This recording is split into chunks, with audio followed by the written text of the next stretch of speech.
Fandango du Pays Basque, fandango simple et fantasque, pour te danser dans les bras d'un garçon, une fille ne dit jamais non. Bon, vous pouvez pas faire l'impasse sur la bûche, même si vous avez réveillonné, même si vous en avez dégusté, profitez. Ce que vous allez voir là, c'est quand même... Alors là, j'aurais envie de dire, on est dans un défilé haute couture. Vous imaginez carrément. pas. Ah bah non, mais là, rien ne nous fait peur. Là, on est vraiment dans de la haute voltige. On est dans ce qui va se faire de mieux dans la pâtisserie française. Et alors là, nous sommes allés chez un meilleur ouvrier de France. Déjà, quand vous êtes chroniqueur gastronome, bon ça sent bon. Ensuite, il est champion du monde de glace. Alors bon, on se dit c'est plutôt pas mal, ça aide toujours. Et puis alors surtout, il a aujourd'hui dans son labo le champion du monde de chocolat. Ah oui.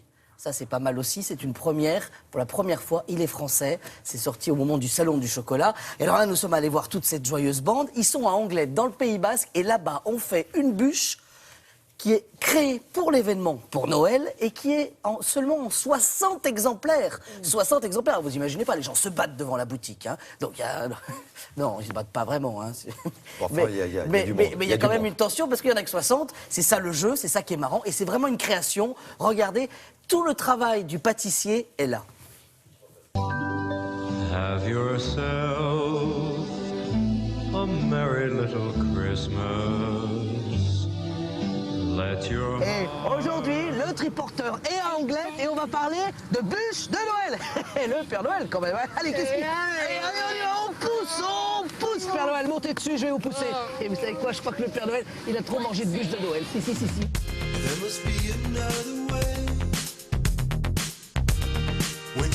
Alors là, pour comprendre ce qu'est la côte basque, il n'y a pas mieux là. Hein. Ah ben là, t'as vu?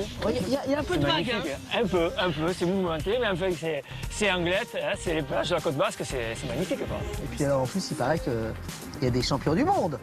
Oui, champion du monde. C'est vrai que là pour le coup, vous faites coup double. Ah oui. Le premier champion du monde du chocolat, chez Français. nous, hein, c'est formidable, Vincent Vallée. Vous, champion du monde de glace, meilleur ouvrier de France. Non, je t'ai plus là.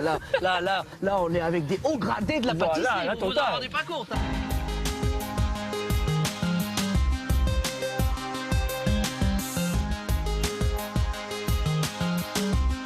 Bon, champion du monde de panettone ou de chocolat, Vincent? De chocolat. Vous êtes champion du monde depuis quand? Depuis fin octobre. Le 26, ouais. 27, 28 octobre exactement. Ouais. Et alors là, face à vous, il y avait tous les pays du monde?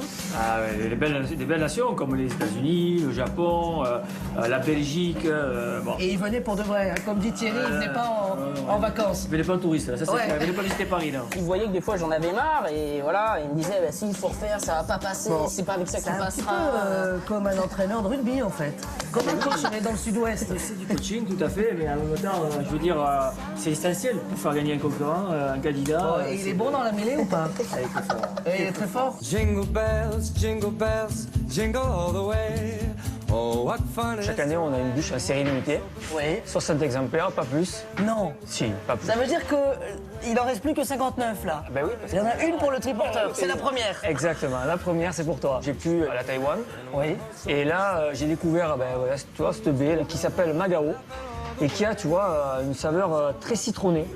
Ah oui, C'est on dirait formidable. presque un agrume. Oui, donc on va l'écraser, on va la faire infuser dans la crème, et on va faire la crème qui va définir, on va dire, l'essence même de ce gâteau. Dessous, on aura un petit croustillant, Oui. noisette. Mais surtout, ce qui est intéressant, on va l'accommoder avec un chocolat qui est de Papouasie-Nouvelle-Guinée et qui pousse sur des terres volcaniques. Donc là, hop, on repart. Exactement. Every breaking wave.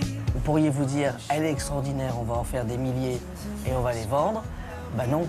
Non. Là, on en fait une soixantaine, c'est tout. Pour moi, c'est un produit Exception. vraiment exclusif. Bon, bah une bûche réservée à la côte basque. Ouais, voilà. Hein, bon, Oui, et la puis côte ceux qui passent, s'ils passent par là, les Oui, Marseillais parce ou qu'il les y a- Parisiens, il y a beaucoup de passages quand on peut même. quand même prendre une petite bûche. Hein. Une La petite- maison est ouverte. Ou une grande.